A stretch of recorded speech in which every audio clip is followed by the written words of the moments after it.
इधर दीदी अब नहीं करना, इसमें लिखा है diameter of sphere is 6 centimetre, तो रेडियस ऑफ स्फीयर कितनी हो जाएगी 6/2 इक्वल टू 3 सेंटीमीटर। एक स्फीयर है जिसकी रेडियस हमें पता है। It is melted and draw into a wire. एक स्फीयर है तुम्हारे पास गोल, उसको वायर में बना दिया जाता है।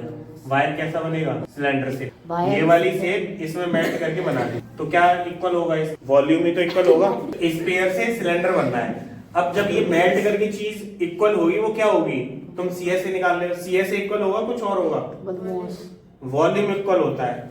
तो इसका वॉल्यूम पता होना चाहिए। इसकी रेडियस कितनी हो गई 6 की होगी, 6 तो वो है ना डायमीटर सर। इसका डायमीटर कितना दे रखा है, इनटू अ वायर कर दिया जाता है, तो डायमीटर है 0.2, तो 0.2 है। इसकी रेडियस कितनी हो गई, रेडियस ऑफ क्या लिखेंगे, रेडियस ऑफ सिलेंडर, सिलेंडर लिख दो, वायर लिख दो, कुछ भी लिख, ये होगी 0.1, 0.2 थी, उसमें 2 का डिवाइड करेंगे 0.1 सेंटीमीटर।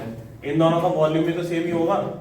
यहाँ पे लिखोगे volume of sphere equal to volume of cylinder. बस इतना सा काम था, वो नहीं कर पाए, सीएस से पता नहीं क्या निकालना है। इसका वॉल्यूम कितना होगा स्फीयर का, फॉर्मूला, अच्छा तुम बताओ, फॉर्मूले नहीं याद हो रहे, 1/3 पाई आर स्क्वायर चल रहा है, पता नहीं क्या।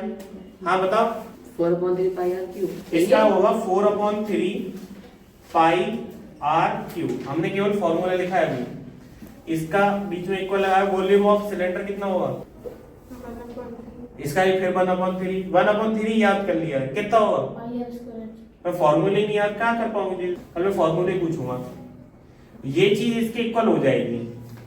अब इसकी रेडियस पता है, इसकी भी रेडियस पता है, इसकी हाइट पता है क्या, हाइट नहीं पता, वही पूछ रहा है लेंथ कितनी होगी, मतलब यही चीज पूछ रहा है। बस इतना इक्वल करना है कि वॉल्यूम इक्वल कर दें।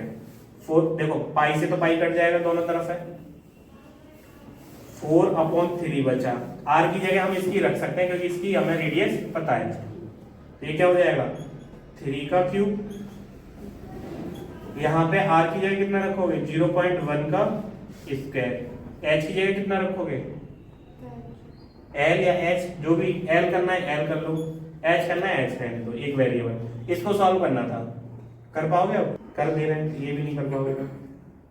देखो 3 से तो ये कटेगा, पावर कटेगी 2 बार, पावर 3 एक पावर कट जाएगी, या फिर इस चीज को ऐसे लिख लो, 3 बार मल्टीप्लाई होना है ना, 3 × 3, तो इस 3 से एक 3 चला गया तुम्हारा, ठीक है। कितना बचा 4 3 3, 4 × 3 × 3, यहाँ पे कितना हो जाएगा 0.1 का स्क्वायर, 0.01 × l। अब इस चीज का डिवाइड कर दो, ये आ जाएगा 4 × 3 × 3, ये चीज डिवाइड में जाएगी तो में 0.01 इक्वल टू l, पॉइंट हट के 2 जीरो आ जाएंगे, गया पूरा 1 बचा, ये भी जा सकता है पूरा गया।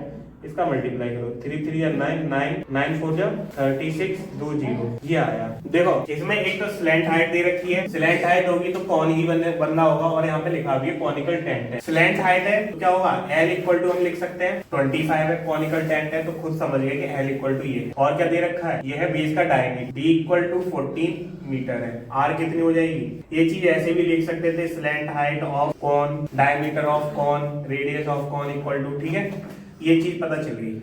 अब इसमें कह रहा है find the cost of white washing, curve surface area को वाइट वॉश करना है, बाहर जो होगा, तो सीएसए निकालना पड़ेगा। सीएसए ऑफ कॉन या कॉनिकल टॉम लिख सकते हो, तो हो जाएगा पाई आर एल, पाई की वैल्यू 22/7, आर तुम्हारा 7 है, एल है तुम्हारा 25, 7 से 7 गया, इसका मल्टीप्लाई करो 55 मीटर स्क्वायर, एरिया हमेशा मीटर स्क्वायर में आएगा। इतना तुमने कर लिया। अब इसमें दे रखा है रेट, क्या दे रखा है 210 रुपीज लगेंगे पर 100 मीटर स्क्वायर पे। पहले तुम बताओगे उसके बाद मैं कर रहा हूँ। रौनक अब जब समझाया करो, यहाँ देखा करो, यहाँ पे अगर ऐसा लिखा होता 1 मीटर स्क्वायर अगर एरिया आएगा तो कितने रुपए लगेंगे, 210 रुपए लगेंगे, अगर ये 1 मीटर स्क्वायर होगा तो। अगर ये 1 मीटर स्क्वायर होता तो डायरेक्ट मल्टीप्लाई कर, 1 मीटर स्क्वायर पे 210 रुपए है, तो 550 मीटर स्क्वायर पे होता कितने रुपए लगेंगे, डायरेक्ट मल्टीप्लाई होता।